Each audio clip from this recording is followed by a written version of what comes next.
Él vino a mi vida en un día muy especial, cambió mi corazón en un nuevo corazón, y esa es la razón por la que digo que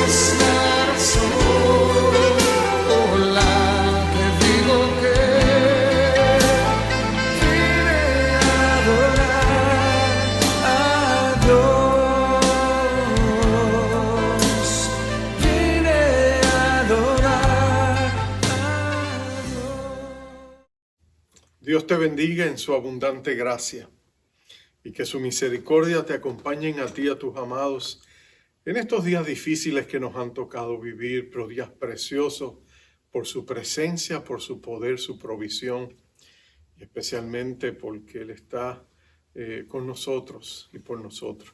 Quisiera invitarte a abrir la palabra de Dios. Estamos en el libro de los Hechos, el capítulo 15, sus últimos versos, y vamos a leer los primeros 5 versos del capítulo 16. Hechos 15, 36 al 41 y luego el 16 del 1 al 5. Dice así la palabra de nuestro Dios. Después de algunos días, Pablo dijo a Bernabé: volvamos a visitar a los hermanos en todas las ciudades en que hemos anunciado la palabra del Señor para ver cómo están. Y Bernabé quería que llevasen consigo a Juan, el que tenía por sobrenombre Marcos. Pero a Pablo no le parecía bien llevar consigo el que se había apartado de ellos desde Panfilia y no había ido con ellos a la obra. Y hubo tal desacuerdo entre ellos que se separaron el uno del otro. Bernabé, tomando a Marcos, navegó a Chipre, y Pablo, escogiendo a Silas, salió encomendado por los hermanos a la gracia del Señor, y pasó por Siria y Cilicia, confirmando las iglesias. Después llegó a Derbe y Listra, y aquí había allí cierto discípulo llamado Timoteo, hijo de una mujer judía creyente, pero de padre griego, y daban buen testimonio de él los hermanos que estaban en Listra y en Iconio.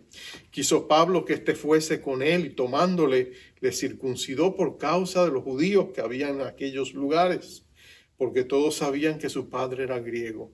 Y al pasar por las ciudades les entregaba las ordenanzas que habían acordado los apóstoles y los ancianos que estaban en Jerusalén para que las guardasen. Así que las iglesias eran confirmadas en la fe y aumentaban en número cada día. Dios bendiga su palabra. Vamos a orar. Padre, te abrimos el corazón.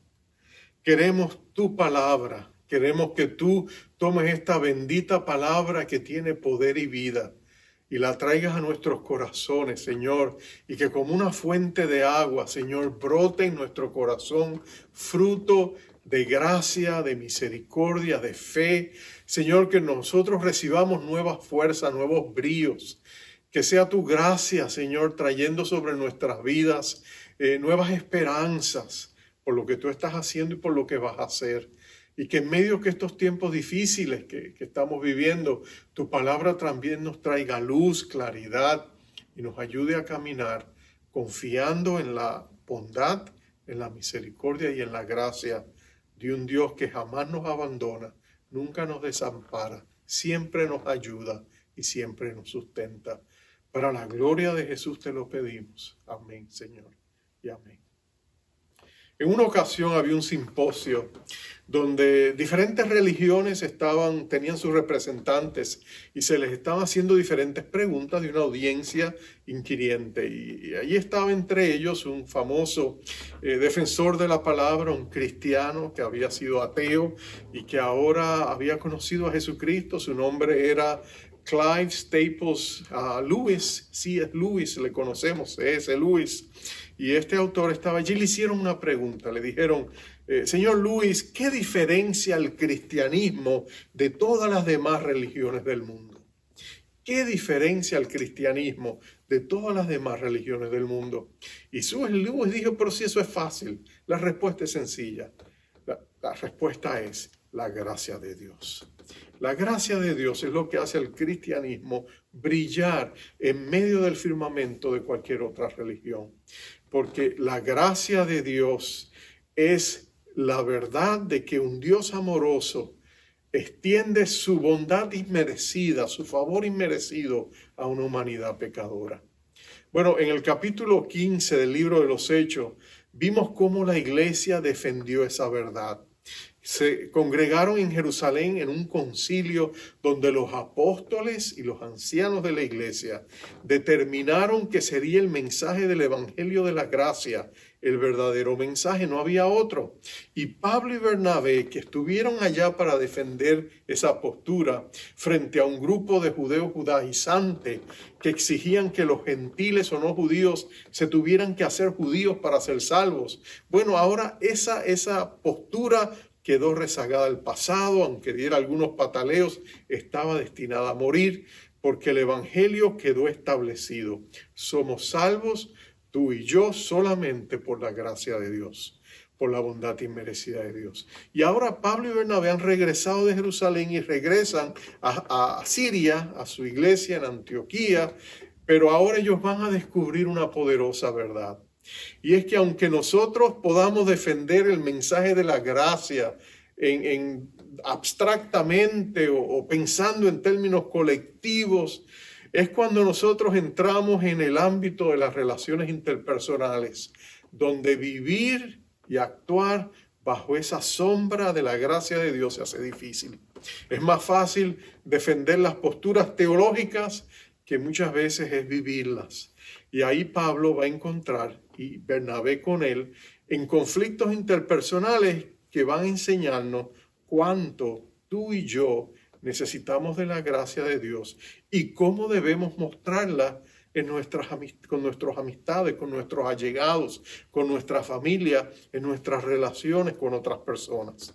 Y hay dos vidas jóvenes.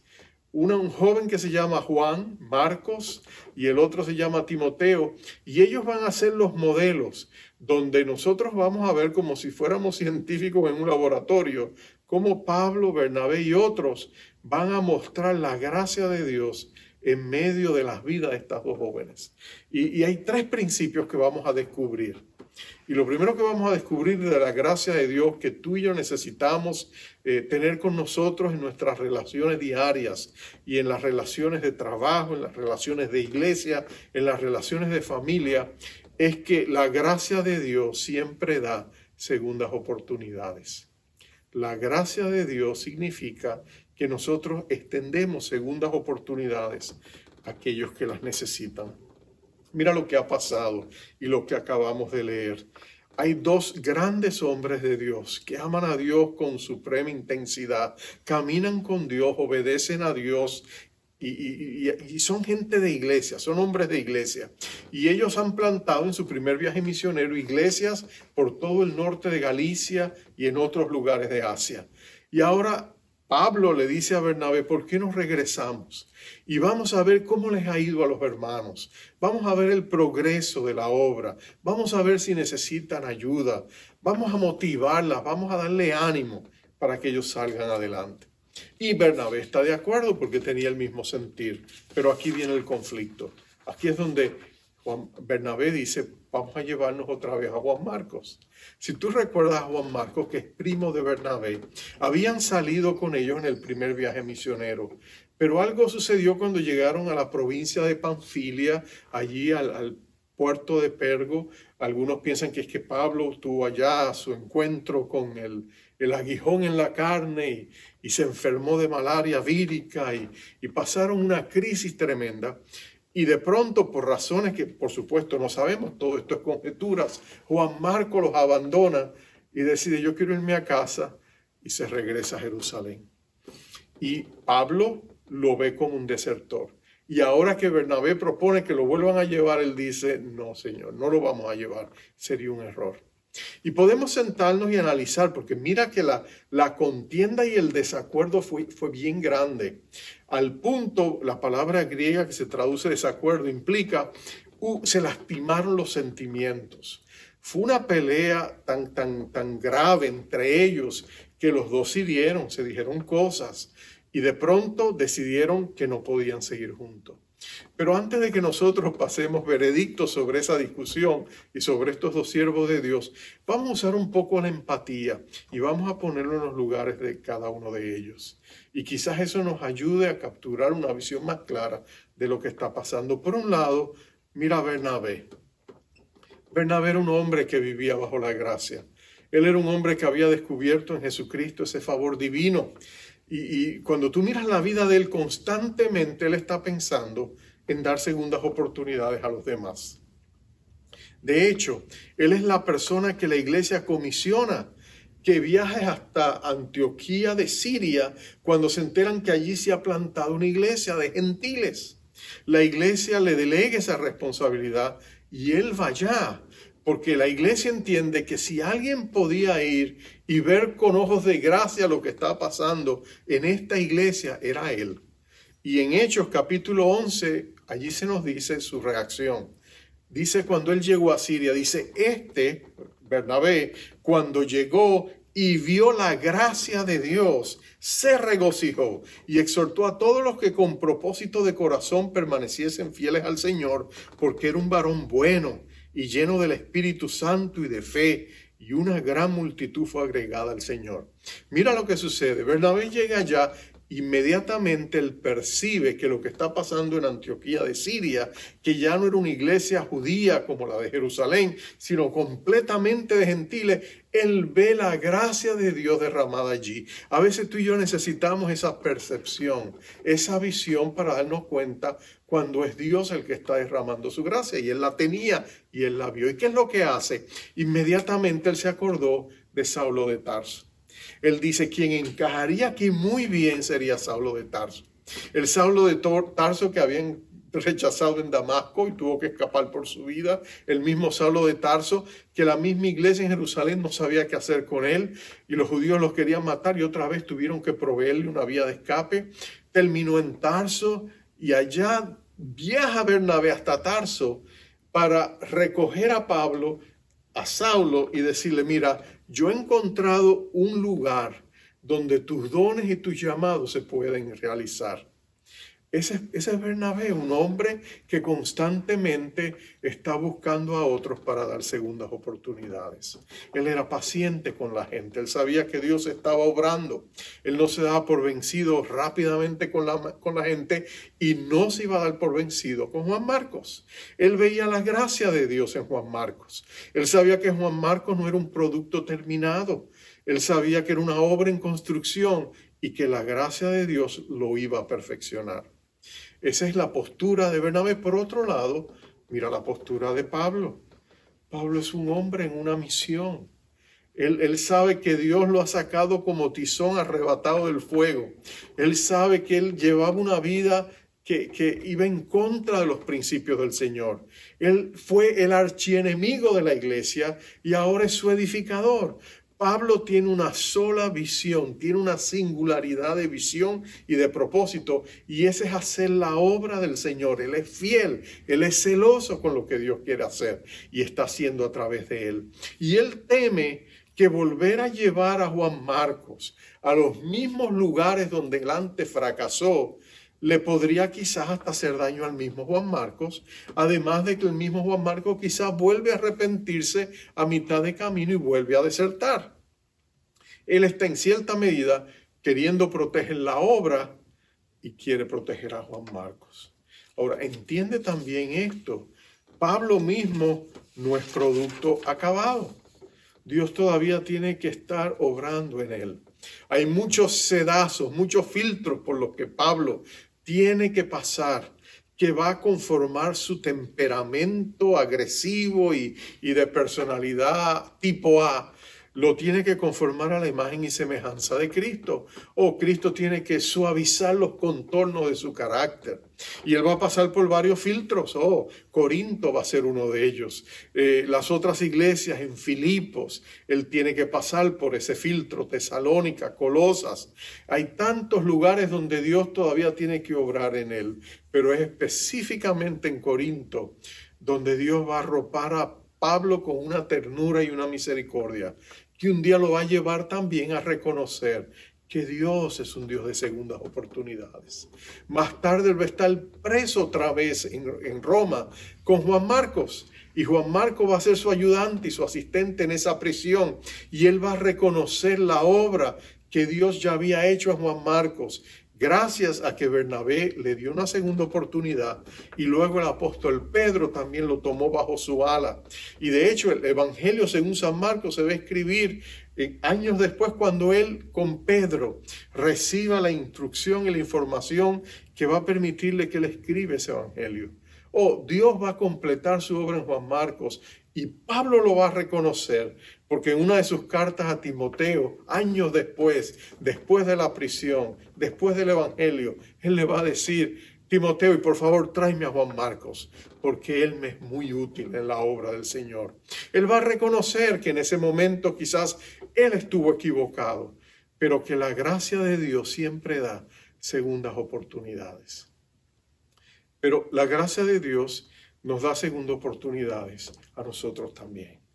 Tú y yo hemos recibido cuántas oportunidades, cuántos resbalones y caídas, y el Señor nos vuelve a levantar, ¿no es cierto? Cuántos errores que seguimos cometiendo y el Señor tiene misericordia de nosotros. Y Dios nos da a ti y a mí la oportunidad para que mostremos gracia y demos segundas oportunidades a otras personas en quienes Dios también está trabajando.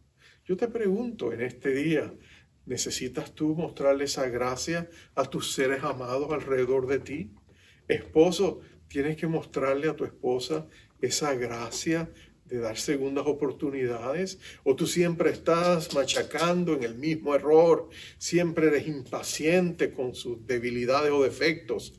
¿Por qué no le tiras un salvavidas y le extiendes esa abundante gracia para segundas oportunidades?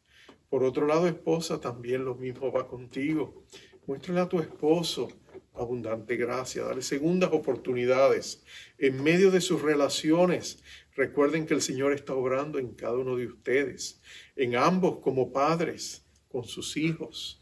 A veces necesitamos recordar que nosotros fuimos jóvenes también, fuimos adolescentes, fuimos niños, y cuando vemos a nuestros hijos cometer los mismos errores que nosotros, también ellos necesitan abundante gracia y paciencia. Acuérdate que la gracia tiene ternura, pero también tiene firmeza. Abundante gracia requiere de ambas. ¿Y qué de los hijos? ¿Por qué no le dan a ustedes, a sus padres, abundante gracia? Denle segundas oportunidades con toda la responsabilidad que ellos tienen. Ellos necesitan que tú también seas paciente con ellos. Demos segundas oportunidades. Pero el segundo punto es este: la gracia no solamente es buena para dar segundas oportunidades, la gracia es necesaria para dar primeras oportunidades. Usted pensaría quizás que yo debía haber empezado por la primera y moverme a la segunda, pero estamos siguiendo el orden bíblico en que lo encontramos. Nota que Pablo sale de allí, ambos equipos salen.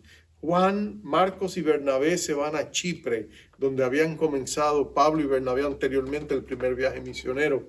Pero ahora Pablo y Silas, su nuevo acompañante, un anciano y profeta de la iglesia en Jerusalén, le acompañan. Y ellos vuelven a Siria y al área de Cilicia. Y de ahí, pasando quizás por donde Pablo vive en Tarso, se mueven hacia Galacia, donde visitan las iglesias de Listra, Derbe.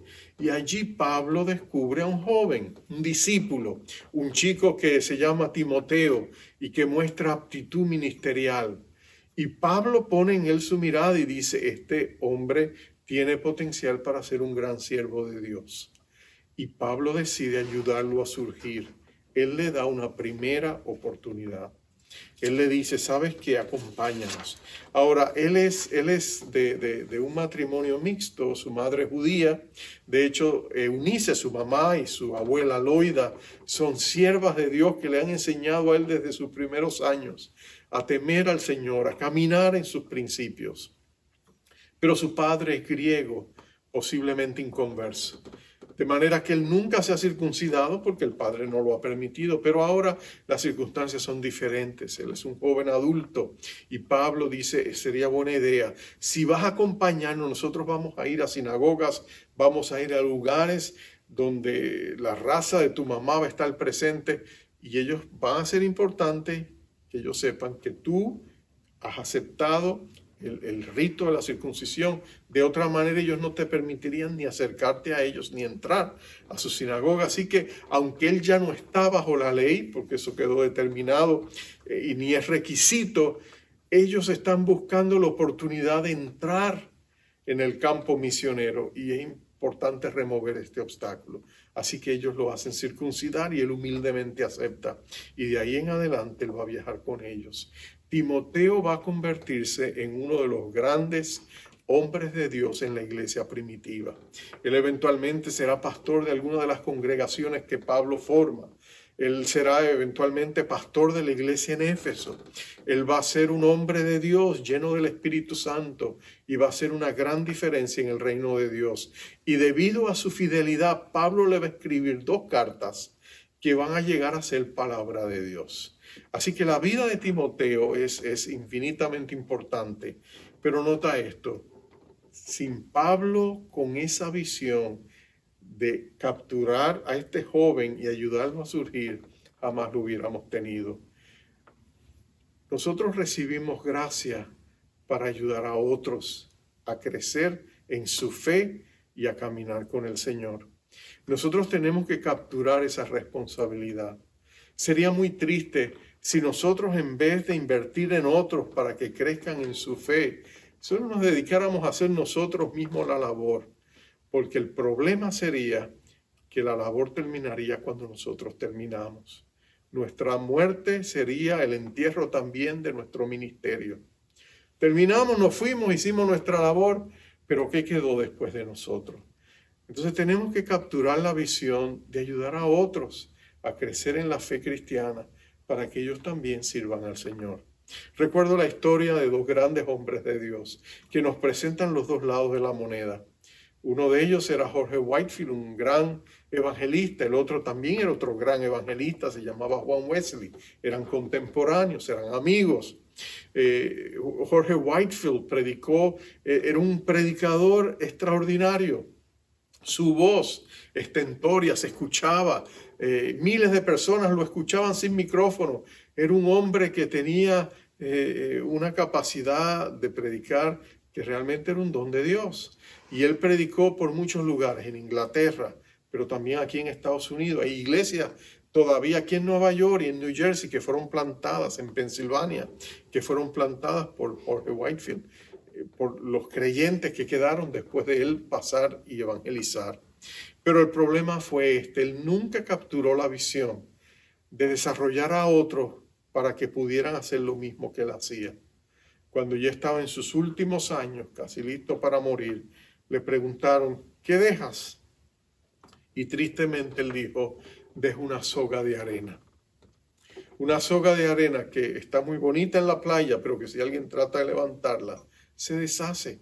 Él dice, no dejo nada.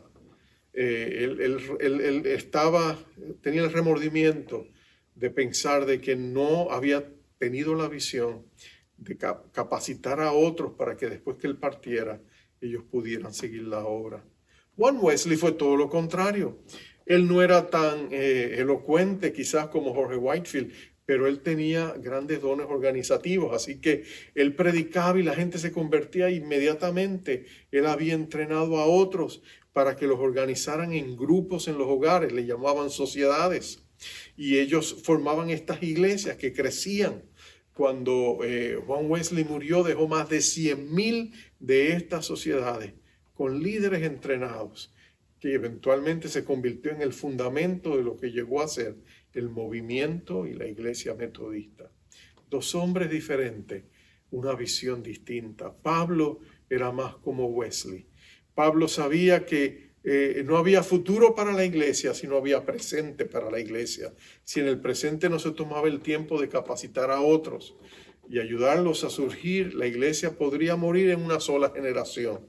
Pero pasar el legado de fe era importante. Así que Wesley lo hizo. Y hoy día vemos el fruto y el resultado. De igual manera, él le dijo a Timoteo, lo que yo hice contigo, le dijo Pablo, tú tienes que hacerlo con los demás. En 2 de Timoteo capítulo 2, verso 2, él le escribe y le dice, tú pues, hijo mío, esfuérzate en la gracia que es en Cristo Jesús. Lo que has oído de mí ante muchos testigos, esto encarga a hombres fieles que sean idóneos para enseñar también a otros. Mira el batón que él le pasa. Él les está diciendo, mira, lo que yo hice contigo, hazlo con otros y capacítalos también para que ellos mismos se reproduzcan en otros. Pablo estaba creando una cadena de eslabones que iba a permitir que el evangelio pasara de una generación a la próxima generación. Nosotros también tenemos que hacer lo mismo. Qué precioso sería si en vez de solo ir a la iglesia a recibir, tú recibieras lo suficiente que pudieras compartirlo con los demás y hablarle del amor de Cristo a los demás y ayudar a otros a crecer en su fe, para que ellos también puedan descubrir su llamado y lo que Dios quiere que ellos hagan.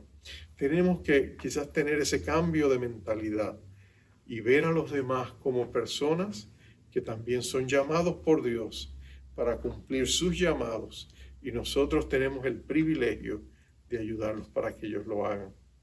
Tenemos que darles gracias dando primeras oportunidades. Y tercero, y termino con esto, Dios también nos da la gracia para darnos a nosotros mismos la oportunidad de servirle y sacrificarnos por Él. Eso es interesante. Pablo, Bernabé, Juan Marcos, Timoteo, Silas, hombres que fueron parte de esa gran cadena, de esos grandes eslabones que siguieron conectando a otros con el evangelio. Pero ellos mismos descubrieron que aunque cuesta servir a Dios, cuesta más no servirle. O Pablo dejaría un testamento, un testimonio de servicio consagrado a Dios. O a él le costaría, él sufriría. A los corintios él tendría que hablarles y decirles lo que a él le había costado servir a Jesús. Quisiera leerte un pasaje brevemente de 1 Corintios. No vamos a ir al capítulo 11, donde él allí habla de todo lo que sufrió, todos los azotes que recibió. No vamos a llegar allá, pero para que tengas una idea general solamente, nos quedamos en el capítulo 6, donde él habla no solo de sí mismo, él habla de los que con él servían en este ministerio. Y él decía, no damos a nadie ninguna ocasión de tropiezo para que nuestro ministerio no sea vituperado. Antes bien, nos recomendamos en todo, como ministros de Dios, en mucha paciencia, en tribulaciones, en necesidades, en angustias, en azotes, en cárceles, en tumultos, en trabajos, en desvelos, en ayunos, en pureza, en ciencia, en longanimidad o paciencia, en bondad, en el Espíritu Santo, en amor sincero, en palabra de verdad, en poder de Dios, con armas de justicia a diestra y siniestra, por honra y por deshonra, por mala fama y por buena fama, como engañadores pero veraces, como desconocidos pero bien conocidos, como moribundos, mas he aquí vivimos, como castigados mas no muertos, como entristecidos mas siempre gozosos, como pobres mas enriqueciendo a muchos, como no teniendo nada, mas poseyéndolo todo. Ese es el testimonio de estos hombres, como Pablo, Bernabé, Juan Marcos, Timoteo, hombres que descubrieron en la gracia de Dios la oportunidad de entregar sus vidas y rendirlas a Dios para que Él se glorificara en ellos. Y era esa gracia de Dios la que permitía que ellos hicieran todo esto. Ellos descubrieron que no servimos a Dios, servimos con Dios. Y es en nuestra relación con Dios que recibimos la gracia para poder extenderla a los demás. Y nosotros inclusive rendirnos y entregarnos y desgastarnos si fuera necesario para servir al Dios que lo dio todo por nosotros. Es interesante que en esta pandemia hemos sufrido mucho en muchos sentidos, ¿no es cierto? La iglesia ha enfrentado tremendos desafíos, todavía los está enfrentando. Ahora mismo en muchos de nuestros países en América Latina se sufren los estragos de este virus, sus cepas o sus variantes, y muchas personas están pasando momentos de gran adversidad. En esos momentos es cuando el llamado de la iglesia se hace más agudo y se hace más necesario. ¿Y cuál es el trabajo de la iglesia en momentos como este? Que nosotros podamos llevar una palabra de esperanza, de fortaleza, y podamos conectar la gente a Dios. Que nosotros miremos nuestros círculos de influencia y podamos dejarles saber que Jesucristo es real. Que nosotros desde nuestras rodillas acompañemos a nuestros hermanos, batallemos con ellos y por ellos delante del trono de la gracia de un Dios que nos dice estoy aquí, y que nosotros podamos derramar de esa gracia que Dios nos da, gracia abundante para que ellos la reciban. En estos días en que tanta gente amada han perdido y siguen perdiendo gente amada, ellos se preguntan, Señor, ¿dónde estás?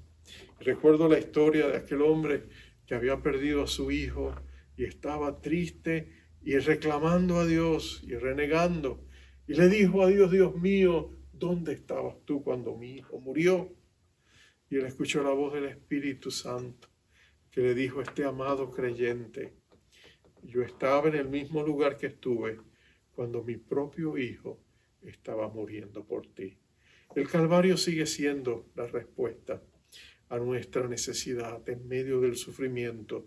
Un Dios que sufrió y sufre con lo que nosotros sufrimos, pero un Dios de abundante misericordia que la derrama grandemente en nuestras vidas, para que con esa gracia que nosotros hemos recibido, demos gracia dando segundas oportunidades o primeras oportunidades, o usándola nosotros mismos también, para servir a aquel que merece todo lo mejor de nosotros.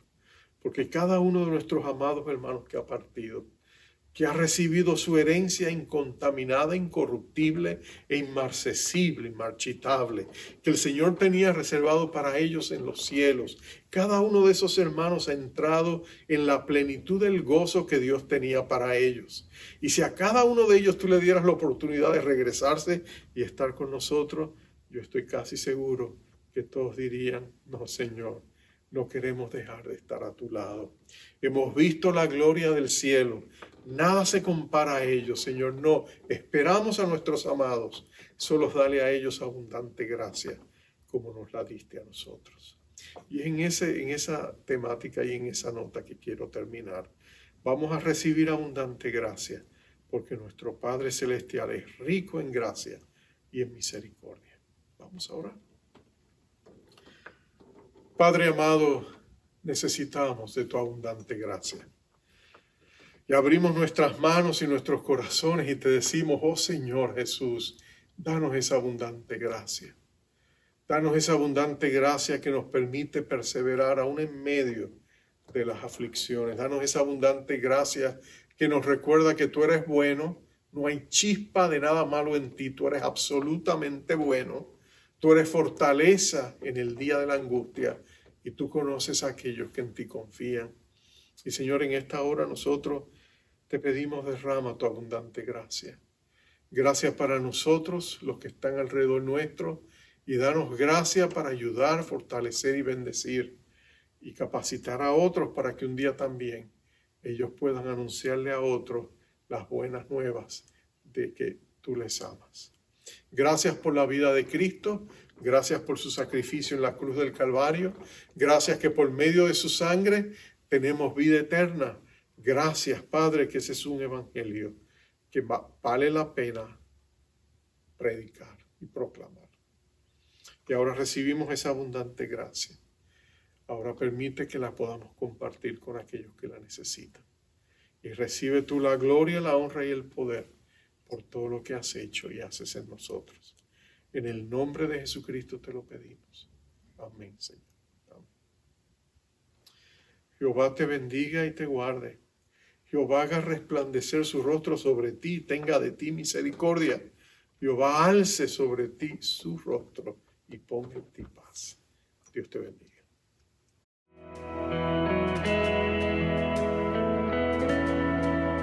Tómame en las manos que hicieron los cielos. Hállame en la gracia que me redimió. Del lodo me sacó, mis pasos afirmó. Su nombre Él me dio, mi corazón restauró. Eres Rey, de rodillas proclamo tu gloria, y de pie, sin temor ahora puedo cantar. Del lodo me sacó, mis pasos afirmó. Su nombre Él me dio, mi corazón restauró.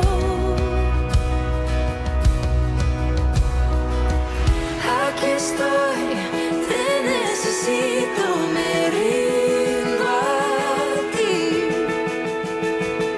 Tuyo soy, mi alma te adora hasta el fin. Yo estaba roto, pero me amaste así. Tu gracia me alcanzó, mi pecado borró. Gracia que derrotó para siempre la muerte y quitó toda mi vergüenza y dolor. Partió el velo en dos, la piedra Él movió. Jesús se levantó, junto a Él me sentó. Aquí estoy, te necesito, me rindo a ti. Tuyo soy, mi alma te adora hasta el fin. Yo estaba roto, pero me amaste así. Tu gracia me alcanzó, mi pecado borró. Fui perdonado, mi libertad compró. La muerte Él venció, mi pecado borró. En tu gracia triunfó, tu gracia triunfó, tu gracia triunfó, tu gracia triunfó. Fui perdonado, mi libertad compró. La muerte Él venció, mi pecado borró, y tu gracia triunfó.